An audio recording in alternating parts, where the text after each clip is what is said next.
Good afternoon. Thomas Jefferson University Hospitals is an approved with distinction as a provider of nursing continuing professional development by the Pennsylvania State Nurses Association Approver Unit and accredited approver by the American Nurses Credentialing Centers Commission on Accreditation. RN participants who successfully complete this activity will be awarded a maximum of 1.0 contact hours. You will receive your evaluation within 1 to 2 days, and that will come to your email that you registered for this program with. Thank you. I am pleased to welcome you on behalf of the entire Jefferson College of Nursing team to our visiting scholar presentation titled Expanding Horizons in a Nursing PhD Program Through Pedagogy Guided by the Philosophy of Bernard Lonergan. Today's visiting scholars, Drs. Nancy Morris and Donna Perry, are here to introduce us to the cognitional philosophy of Bernard Lonergan and to describe its application to teaching and learning in a nursing PhD program. Dr. Morris is currently professor and director of the nursing PhD program at the University of Massachusetts Medical School's Tan Chingfen Graduate School of Nursing. Dr. Donna Perry, a Lonergan scholar, is an associate professor at the Tan Chingfen Graduate School of Nursing and teaches in the nursing PhD program. Most of you know that we are launching a new PhD program here at Jefferson College of Nursing. In fact, we are currently recruiting and interviewing our first cohort of students who will start in September. Guided by Lonergan's philosophy, our faculty have embraced a mentorship model of PhD education rather than the traditional apprenticeship approach. Drs. Morris and Perry are here to provide us with a sneak peek at what our PhD journey might look like by describing opportunities, challenges, and lessons learned from their own experience applying Lonergan's philosophy to PhD pedagogy at the Tan Chingfen School of Nursing. I am now pleased to continue today's program by introducing the director of JCN's new nursing PhD program, Dr. Bobby Posmentier. We are so thrilled to have these distinguished speakers come and talk to us about the Lonergan philosophy. We are also planning on adopting this pedagogy for our program in the PhD in nursing. I'd just like to give you a little more background on both of our speakers. Donna Perry is an associate professor, as Dean Marino said, at UMass Chan Medical School, Tan Chingfen Graduate School of Nursing. She received her PhD at Boston College, where she studied the work of Bernard Lonergan as a philosophical underpinning for her research. She also completed a postdoctoral fellowship on Lonergan studies. Dr. Perry's research is conducted using a theory she developed on the evolution of human and ecological dignity called transcendental pluralism. The theory has been used to study intergroup relations within a variety of contexts of peaceful social transformation. Recently, Dr. Perry has focused her research on interspecies relations, specifically human coexistence with wildlife. She is currently researching the influence of wildlife immersion activities for veterans with PTSD through an R21 funded by the Eunice Kennedy Shriver National Institute of Child Health and Human Development. Dr. Perry is a licensed wildlife rehabilitator and volunteers at a wildlife rehabilitation center in Massachusetts. Dr. Nancy Morris is a professor and director of the nursing PhD program at UMass Chan Medical School, Tan Chingfen Graduate School of Nursing. Dr. Morris received her PhD at Boston College and was a faculty member at the University of Vermont prior to joining the faculty at the Tan Chingfen Graduate School of Nursing. She completed a postdoctoral fellowship in outcomes research at the College of Medicine at the University of Vermont. Her research interests address health communication and health literacy. Dr. Morris was involved in the initial adoption of the philosophy of Bernard Lonergan to guide the pedagogy of the nursing PhD program in the Tan Chingfen Graduate School of Nursing, and had incorporated the philosophy into her teaching and mentoring of doctoral students. And without further ado, I'd like to introduce Dr. Perry. Thank you. On behalf of Nancy and myself, we want to thank you for inviting us to share our work today. And with that, I will share my screen. We're really honored to be with you here today as you launch your new PhD program in nursing. In terms of organization, I'll provide an overview of some of the dimensions of Lonergan's philosophy that underlie our PhD program, and then Nancy will provide some concrete applications. We'll then open it up for questions and dialogue.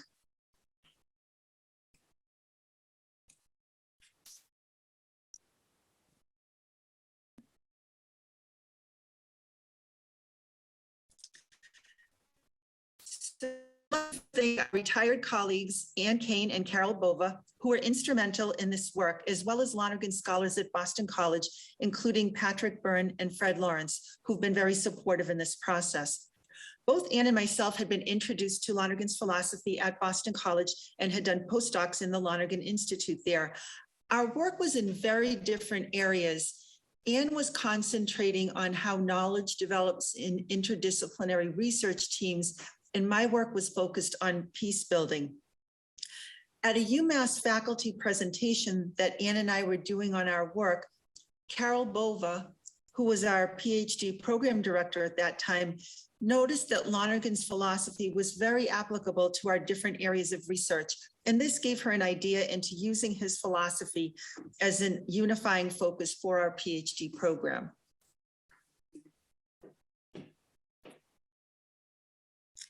So a little background on Bernard Lonergan.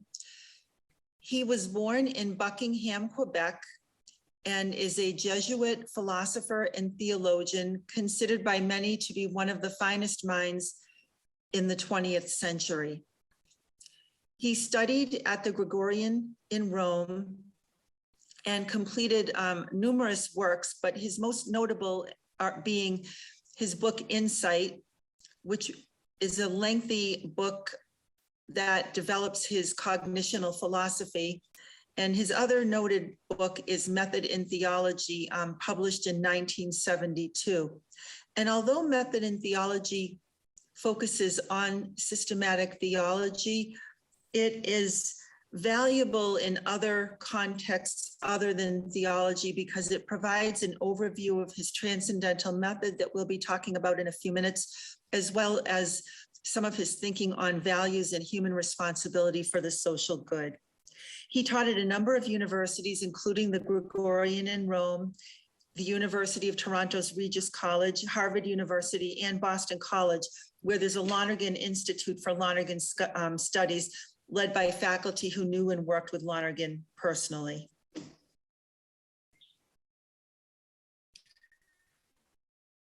So Lonergan was primarily concerned with addressing human knowledge, what human knowledge was, and its impact on human progress throughout history.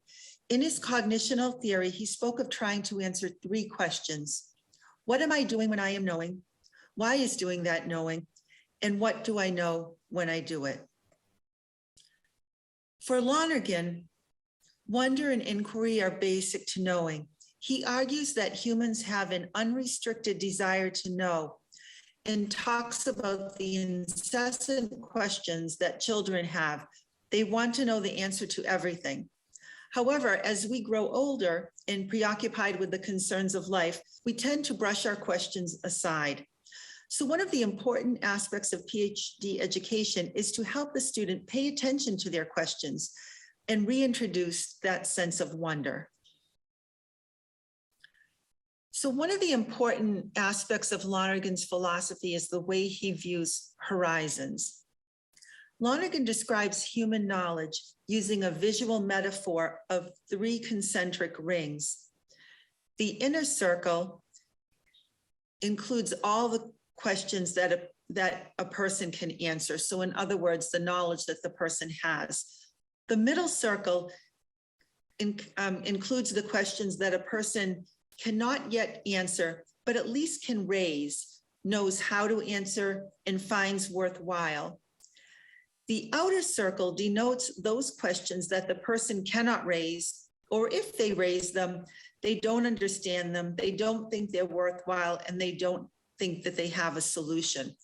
So the horizon is that boundary between the second and third circle, and it denotes the person's current knowledge and range of interest versus questions and topics that are completely out of that range. And Lonergan notes, there's a sense in which it may be said that each of us lives in a world of his or her own. That world is usually a bounded world, and the boundary is fixed by our range of interests and our knowledge. So there are things known to others, but about them, I know nothing at all.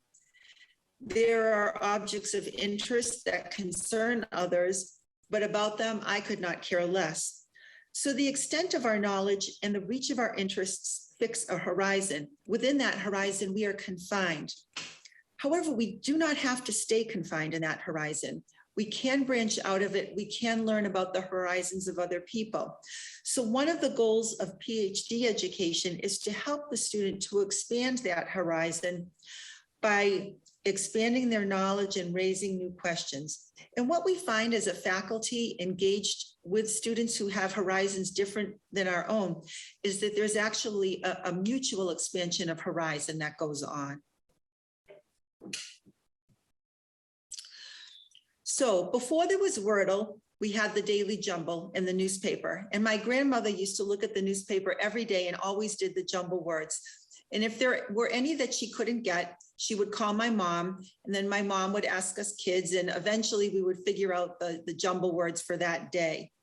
And that's a tradition that's carried down to my mom, who continues to do the jumble every day in the newspaper. And if she has words she can't get, she calls us kids. Does anyone have the answer to this particular jumble? You can put it in the chat.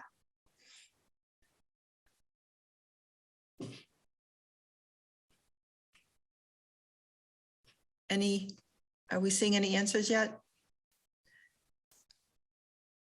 Yep, it looks like everyone is answering bunch. Okay, great. Yep, bunch. So, so the answer to that question is what Lonergan would call an insight.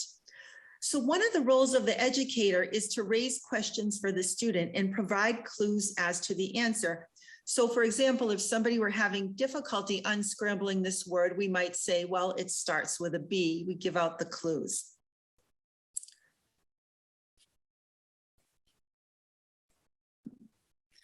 But for Lonergan, having an insight is only part of human knowing. It's important to verify that our insight is correct.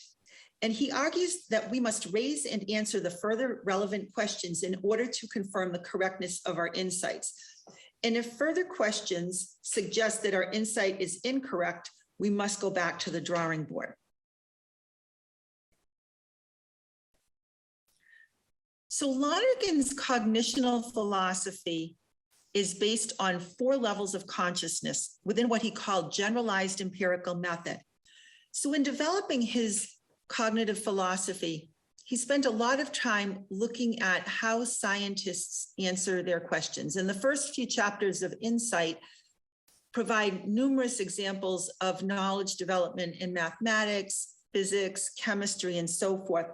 And what he really wanted to understand is what's going on in the scientist's mind that underlies all those disciplines. And what he came up with was this generalized empirical method.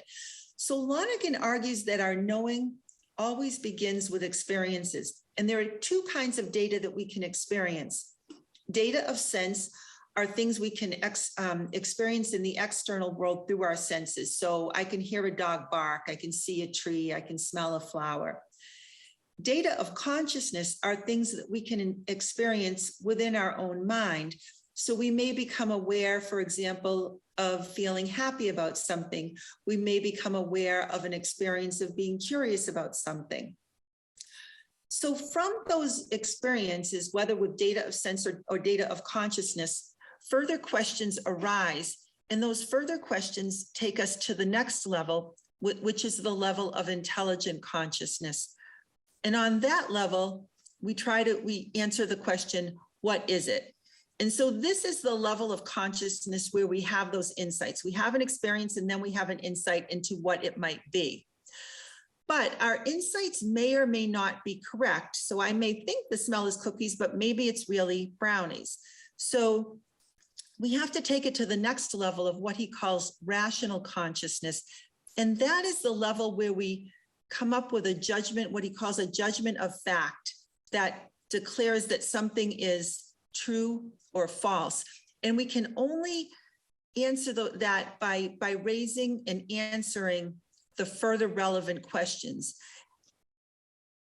And so for Lonergan, fully human knowing requires all these three levels. From our knowing, we can proceed to the next level, which is what he calls rational self-consciousness.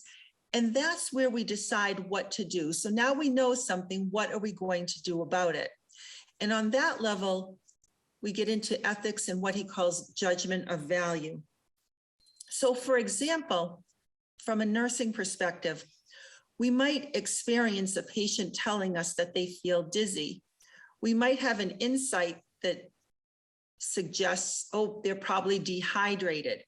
But then we need to take it to the level of verification or rational consciousness by answering further relevant questions and gathering further data. So we may check postural vital signs. We may investigate through some lab work to try to, and then come to our conclusion, a true judgment that yes, the patient is dehydrated. And then from that, we might determine on the level of deciding, well, we'll give some IV fluid. And this translates nicely to research because we can also raise research questions that can be expressed in insights as a hypothesis that can then be verified through research procedures, and that can then be translated into practice.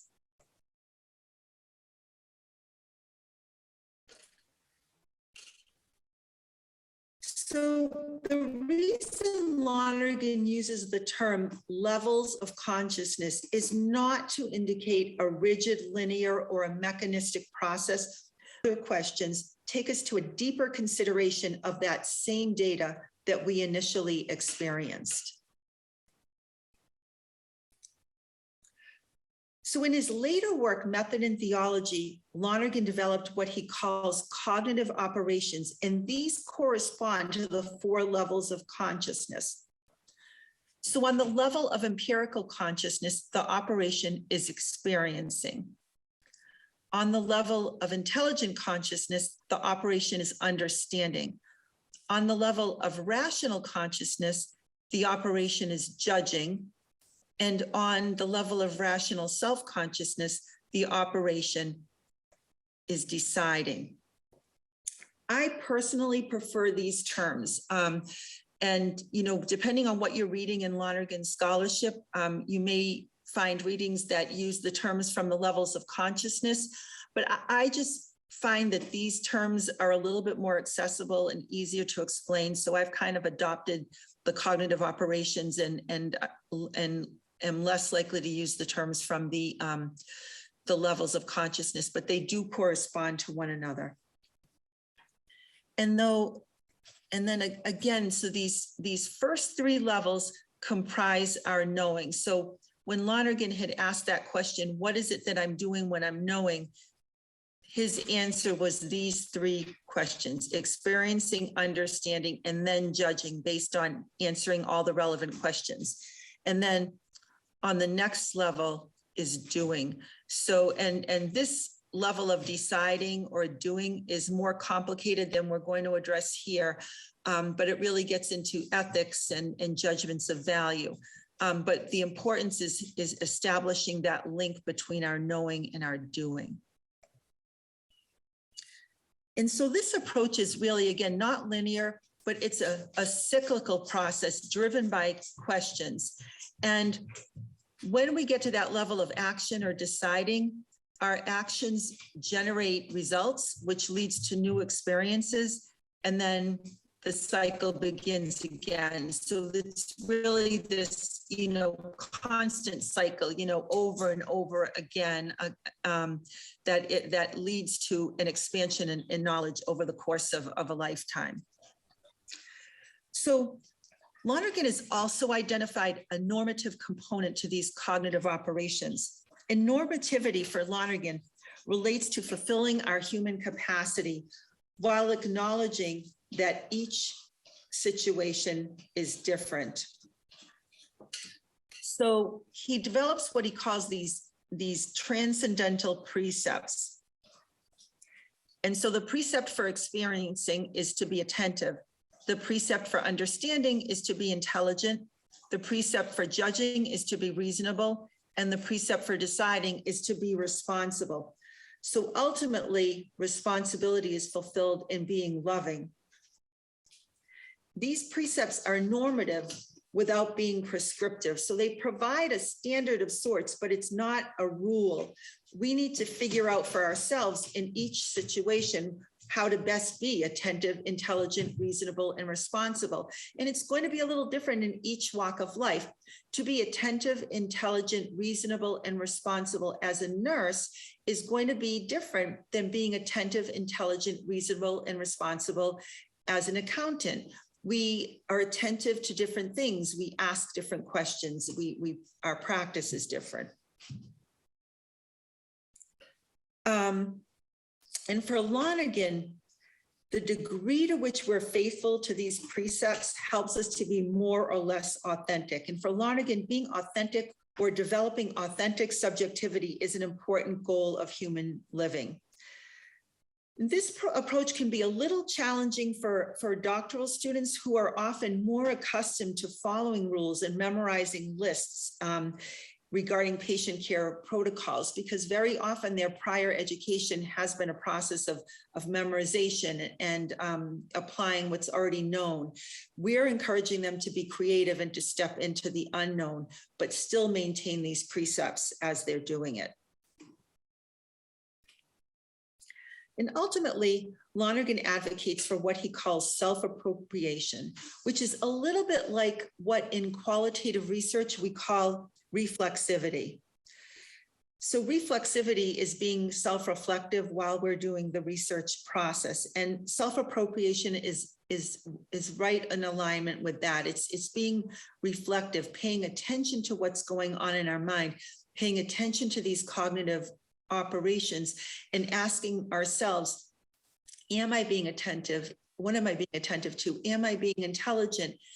Am I being reasonable? Have I identified and answered all the relevant questions? And am I being responsible and loving in my actions and in my practice? So as knowers, we can reflect on our cognitive operations. We can affirm ourselves as knowers, and we can affirm ourselves as responsible doers. So I'm now going to turn it over to my colleague, Nancy.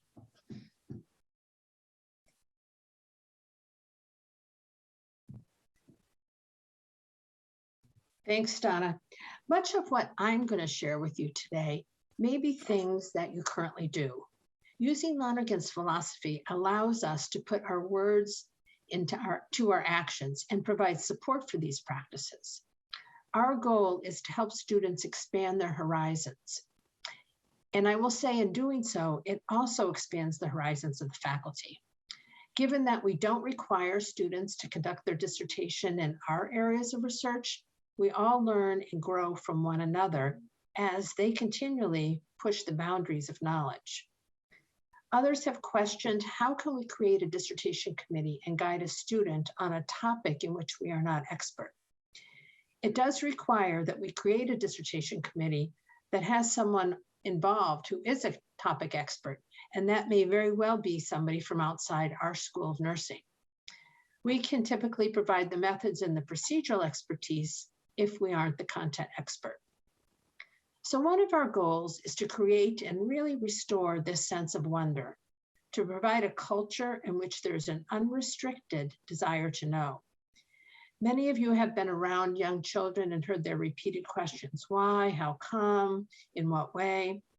We know from the educational literature that children in early grades ask many more questions, unencumbered, and with the thinking that their questions might be correct or not correct, or the concern that the question isn't a good question. In contrast, students in high school and college have learned not to ask such questions. Somewhere along the way, they've gotten a message that the question might be off topic or might interfere with the flow of the class, and so they don't raise them anymore. In contrast, we consciously try to create a climate that encourages wondering and questioning. So how do we do that? Go ahead, Donna.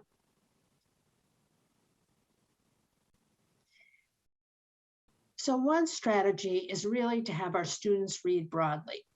And we look at the literature within nursing and outside the discipline of nursing. We try to find articles that have different perspectives, different worldviews, different research methods, different theories, all to expand the thinking and encourage the students to think about and consider alternative possibilities.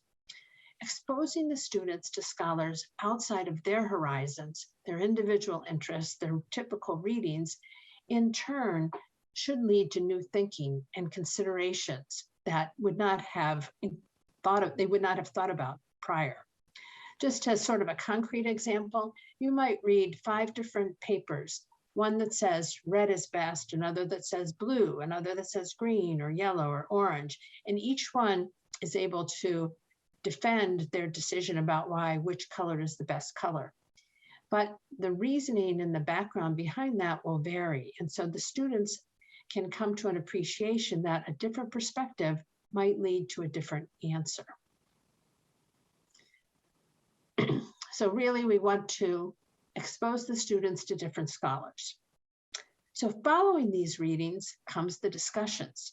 We want to encourage students to ask questions and ponder why decisions were made, why one scale was chosen instead of another, for example, in a quantitative study, or why perhaps specific inclusion or exclusion criteria were applied, what the benefits were from choosing a particular theory to guide a study. For example, we might ask questions about what would happen if you approached it in a different way. Or we might ask, why has it always been done that way? Another way to frame a question would be to just simply say, I wonder if, and then whatever would follow. Or you could say to the group of students, why do you think that's so? Another approach would be to say, once you know that, what will you know? And where will that then lead you? And it's always helpful to let the students know that we as faculty have our own questioning. And so sharing with them something that you're thinking about or exploring is also a good way to help them realize that this is an ongoing process that doesn't end at a particular point in time.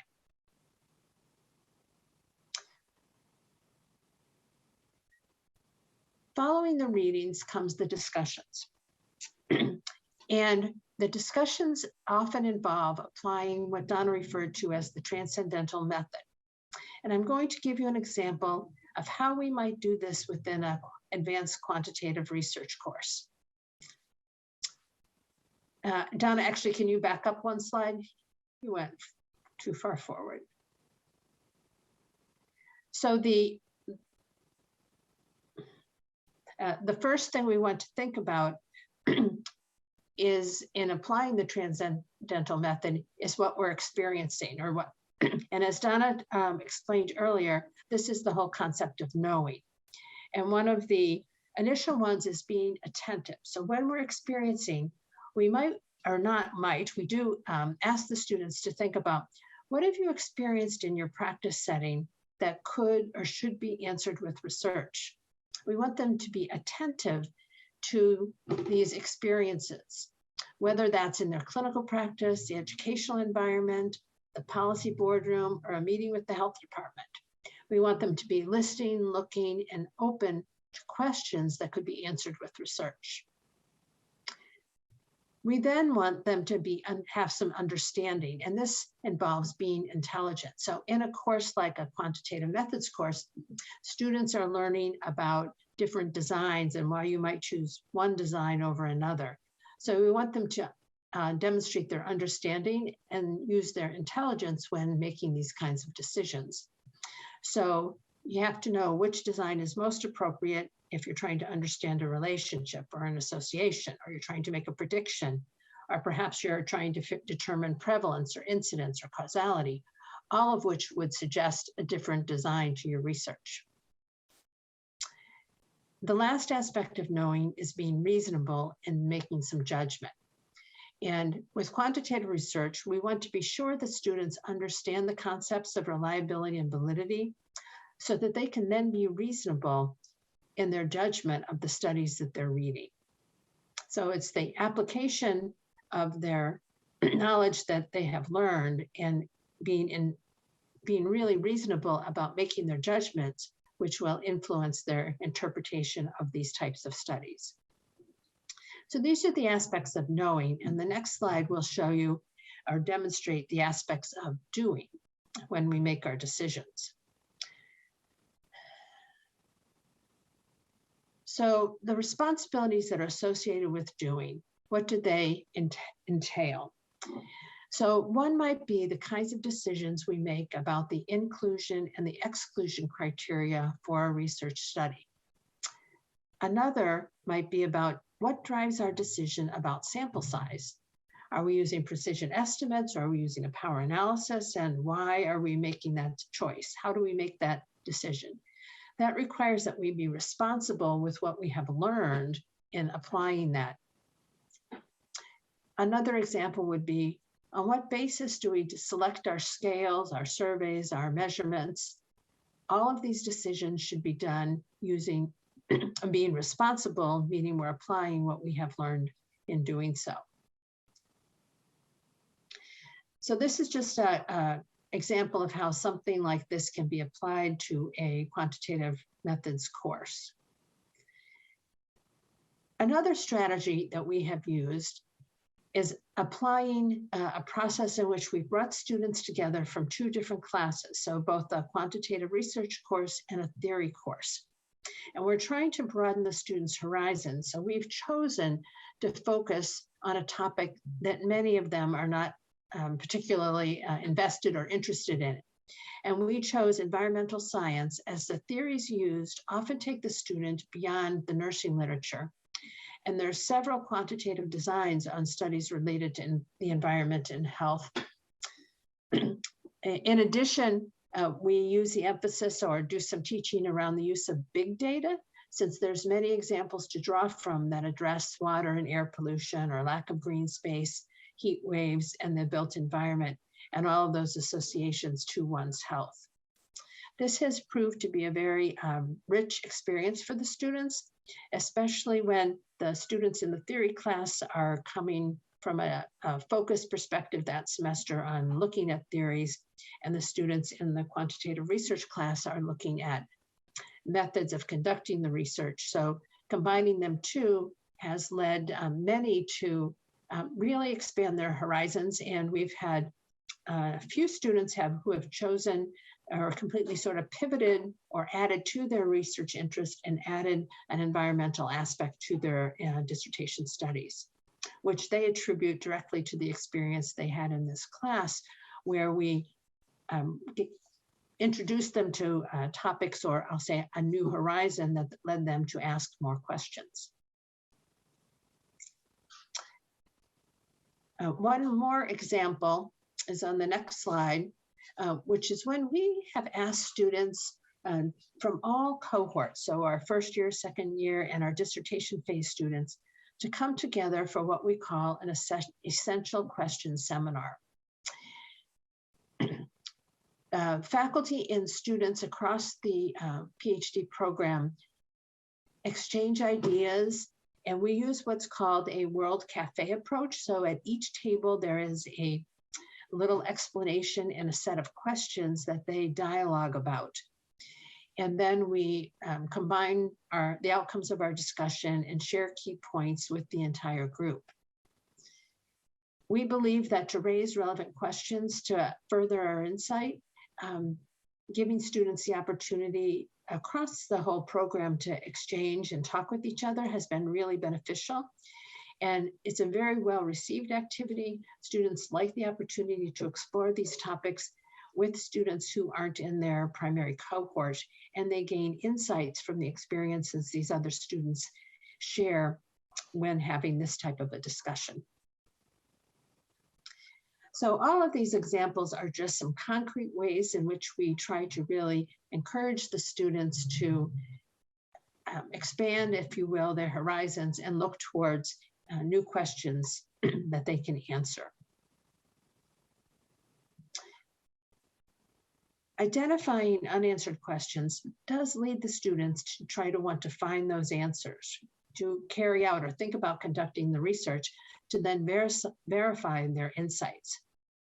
We do know that asking one question often leads to another question and yet another question, continuing that expansion of our horizons.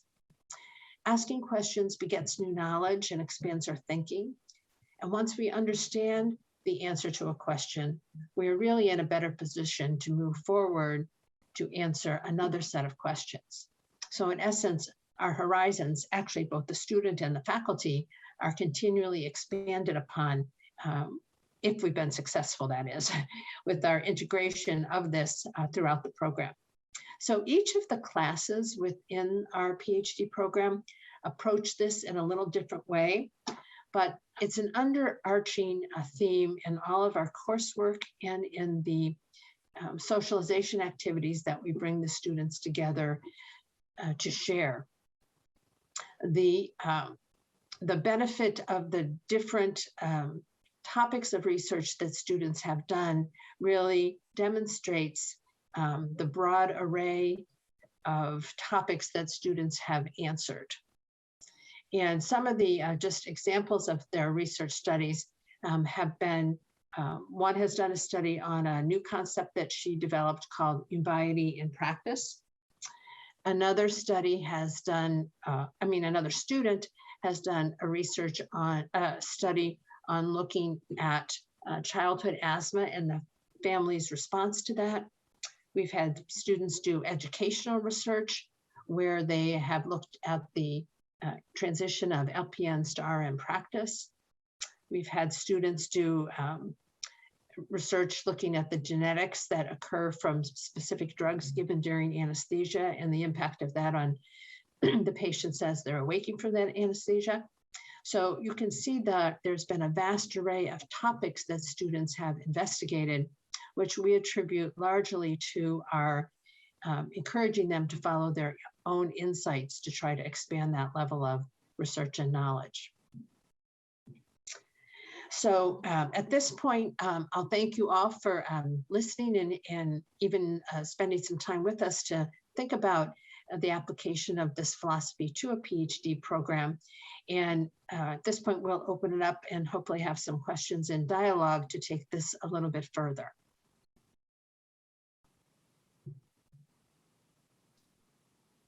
Thank you, Nancy and Donna, for a very informative presentation. For those of you who are attending, if you have any questions to share with our speakers, please use the Q&A button located at the bottom of your screen, or if you're on your mobile device, likely at the top of your screen. We already have some questions coming in. Our first is being attentive a prerequisite to being attentive, intelligent, reasonable, and responsible? And the second part to that question is, how do you deal with student anxiety of uncertainty and welcoming risk of being wrong? So, well, I guess I'll take a stab at that, and then Nancy, if you want to chime in. So the cognitive operations, as discussed by Lonergan, do build on one another, but they are also. It is also possible to be stronger in one than another. So it is possible that somebody or may do a better job at raising and answering questions, but maybe they're not, as attentive to different things. I use this method for research, and one thing I've noticed is, initially, when I was developing the method, I used to do follow-up interviews. So I would ask people what the experience was like of going through the interview for them. And what was really interesting, I didn't expect this, but I just noticed it when I was coding the responses, was that they actually fell into the categories of the transcendental precepts. So some people said things like, well, when you asked me questions about, X, I noticed I needed to pay more attention to what was going on. Or, when you asked me, what I grounded my decision in, it made me think that, I kind of go more with my gut feeling, but maybe I needed to be a little bit more critical. So it almost made me wonder if people as a whole, as an individual, might have a stronger tendency toward one precept or the other. But I don't know, that's just kind of some preliminary information. And then in terms of easing student anxiety, well, I'll share something, and then maybe Nancy, you may want to as well. But, I think that, my personal philosophy is to just be very, caring and open with the students. And we really try to create an atmosphere that questions are welcome and open, and we're all learning together. We tend to have small, classes of, probably on the average 5 to 7 students. We use a cohort model, so the students get really comfortable with one another as they move through the program. And I think the relationships with the faculty are fairly, informal. So we really work very hard to try to create an atmosphere that is not intimidating for the students, and that is an open atmosphere for learning. Nancy, I don't know if you want to add to that. Yeah, I'll just share one sort of concrete example that I have used many times, and that is, I'll probably kind of misquote it without it right in front of me, but Einstein has a quote saying that he's learned 10,000 ways not to do something, with his experiments and his research. So I will often say to students, well, that's great, you figured that out. Now you know that's not the way you want to go, as opposed to saying that it's wrong or it's inappropriate or you should never have done that. So that even by making mistakes or doing something that doesn't come out, or you ask about the risk of doing it wrong, we learn from that. And so that's not a bad thing. So we just acknowledge it and move on. Mm-hmm. Yeah, and one thing I'll share with my students when we're doing writing, for example, in qualitative research, I'll bring up one of my most scathing reviews from a manuscript and show them, but actually that eventually got accepted. So I try to show them that, look, you don't give up the first time you get a negative reviewer. You just, this is how I addressed it. And anyways, try to get them to see that it's not all going to go perfectly the first time, and we just have to keep at it. I think that's true also with the research, is that we share our own examples when things haven't gone as well as we would have liked them to, or we didn't get the outcomes we wanted, or we in hindsight, we should have approached it a different way. So sharing those examples, I think helps sort of normalize that you don't always get the right answer, everything you try. Part of research is finding out what works and what doesn't work. Mm-hmm.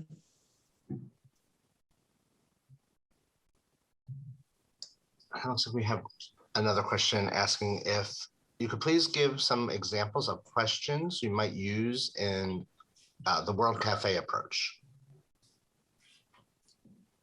Oh, do you remember? That's a good question.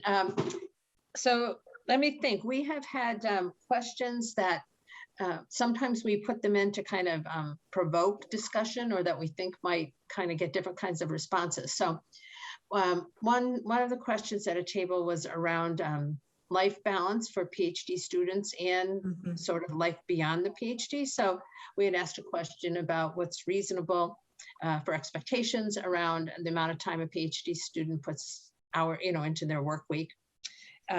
We've had a question about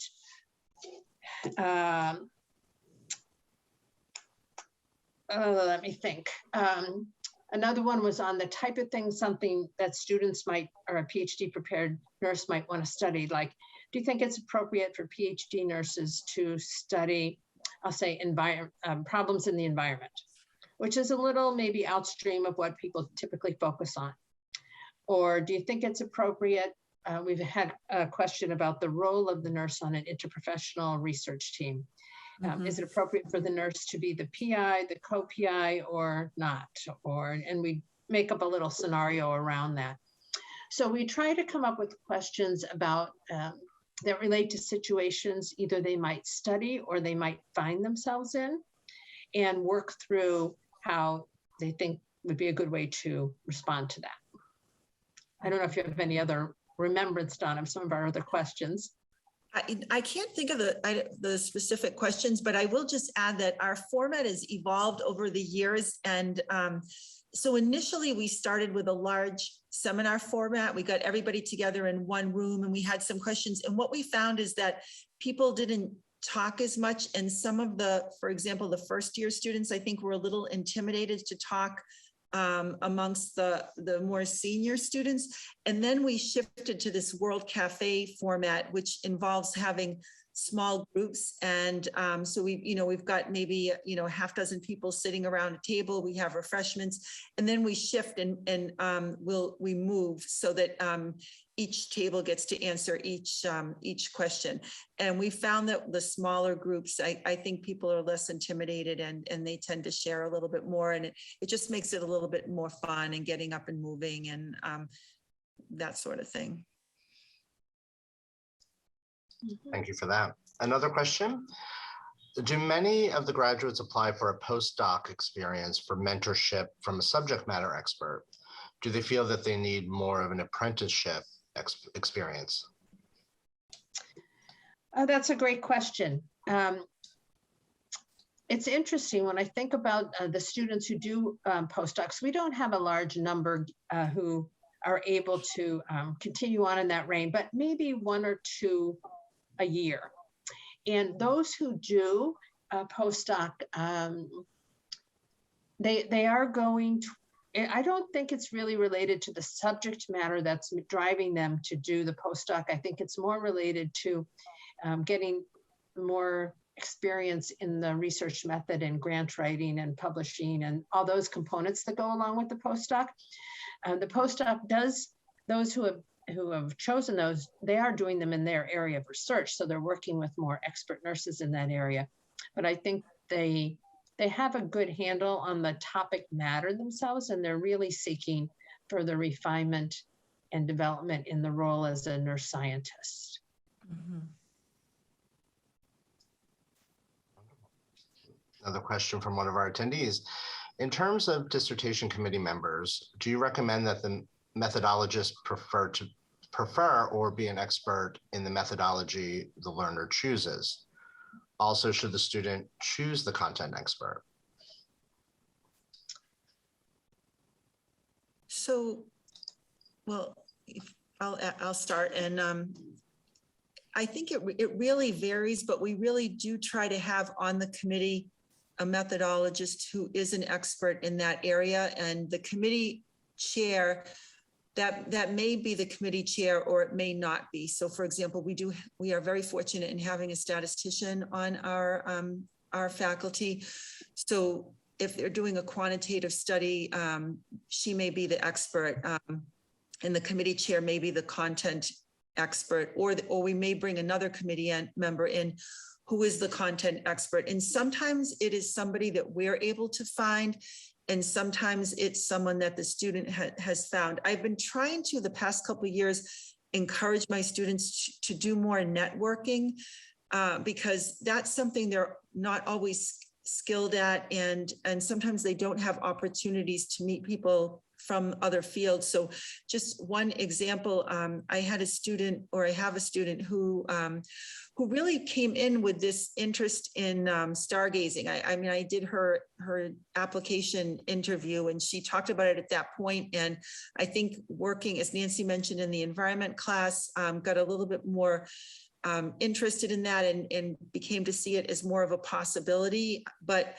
that is certainly a distinct field that we did not have expertise in. And so I've encouraged her to do some networking, and she actually has found an astronomer who does work on dark skies and has now agreed to be on the committee as the content expert, which will really be great because, you know, in any field, there is a certain amount of expertise that is important to have and be, you know, important to include that information. And so, so that's one way to kind of go about that. I don't know if you Donna, maybe you should just elaborate and say how she's connecting this night sky to her dissertation topic. Okay, sure. So she is interested. So one of the things we looked at in the from the environmental health aspect is the emerging literature on the link between nature and health. And in the theory course, I have them read the book, The Nature Fix. I don't know if anyone's familiar with that, but it's a really great book, very accessible, and it's written by a woman who really reviews all the emerging literature on health and nature, but does it from a theoretical perspective and how different studies are being done across the world in exploring these different theories. So reading the book kind of serves a twofold purpose. It expands their horizons on nature and health, but it also gets them to think concretely about how theories at their heart can help us to understand why something is in terms of providing an explanation. So this student is interested in looking at the link between nature and health, specifically with stargazing in terms of exposing, she's actually a veteran, so she's going to introduce veterans to this experience of stargazing to see if it is helpful for them in terms of, maybe reducing anxiety and so forth. But the astronomer will help bring that expertise in terms of what's, how do you bring people, what do you need, for example, for exposing people to a dark sky? You can't just bring them anywhere because light then impacts the experience. So some of the more concrete things about doing an actual stargazing intervention. Wonderful. We have a few more questions that have come in the time that we have left. Michelle asks, if you or your colleagues are utilizing this method with master's and DNP students and that notes that you can see applications for both populations. Yes, I would agree. There are applications to many populations, and our colleagues in the DNP and the master's program have not integrated into their curriculum at this time. I think we have time for one more question. And Deanna asks, if in your opinion, if you think that the tenets developed by Lonergan can also be applied to the nurse theorist Jean Watson and her 10 curative factors, emphasizing reflective practice, honoring thyself, authentic presence, and others, and then used in your educational model for teaching, mentoring at the doctoral level? Yes, that's a great question. I do think there's application there. There's also some synergy with other nursing theories. I think there's a lot in terms of, well, the unitary transformative paradigm, which Watson comes from. We've found some linkages to Newman's work in terms of health as expanding consciousness. Anne-Marie Barrett's work, who comes from the Rogerian perspective. In fact, we're using her work in conjunction with Lonergans for teaching policy. So I do believe there's a lot of synergy with some of the nursing theorists, including Watson. Thank you. Wonderful. We just have a request from our attendees. If they were interested in connecting with either of you, Donna or Nancy, what might be the best way to do that? Sure. So it's fine to share our emails. So it would just be, I'm nancy.morris@umassmed.edu, and Donna is donnaj.perry@umassmed.edu. Mm-hmm.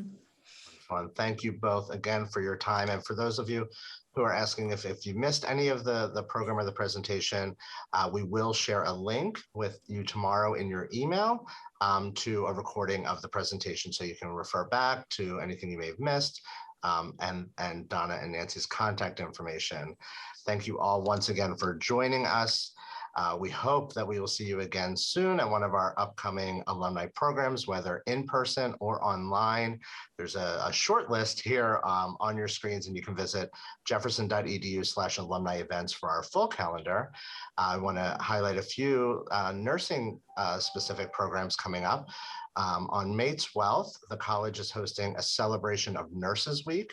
This will be hosted at the brand new W Hotel in Center City, Philadelphia, and will feature a viewing of the award-winning documentary 5B, and a panel discussion with some of the voices behind that film and some of our current innovative nurses working in the fields of HIV and AIDS patient care.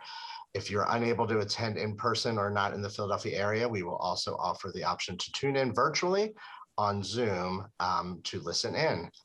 And then throughout the spring, beginning on May 19th, we will be hosting a series of luncheons and history talks around the Philadelphia area, telling the story of Madeline Ullum, a graduate of the Jefferson nursing class of 1938, whose remarkable story of heroism and courage as both a nurse and a prisoner of war will certainly be inspiring to everyone who attends. Registration for those events will be opening soon, and you'll receive invitations in the mail. For our diploma nursing graduates who are with us today, the annual Alumni Association meeting will be held on Zoom on Saturday, May 21st, and you should receive an invitation for that if you have not already. Please visit our website, give us a call, send us an email, and we hope to see you all very soon. Stay safe, stay well, and have a great day.